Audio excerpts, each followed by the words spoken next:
Guys, don't mess with fire alarms in public buildings. You can go to jail if you mess with fire alarms in public buildings.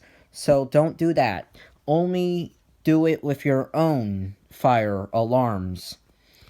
Even if you're going to someone else's house and you're tampering with their fire alarms, that is bad too, but it's worse if you're doing it in a public building. If it's not your alarm, don't tamper with it. Only mess with your own alarm. Don't mess with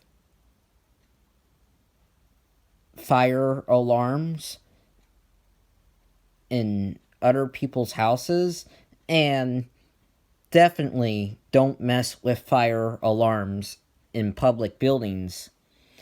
If it's not your alarm, don't tamper with it.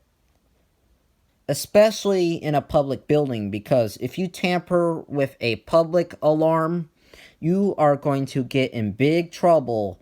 You are going to get fined and you are going to get arrested for tampering with a public alarm.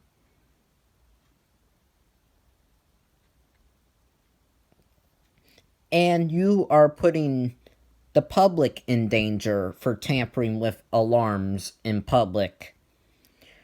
So definitely don't ever tamper with fire alarms in public buildings. If it's not your alarm, don't tamper with it. Even if you're going to someone else's house and you're tampering with their fire alarms, it is still pretty bad, but it's worse if you're doing it in public. But if it's not your alarm, don't tamper with it. Bye.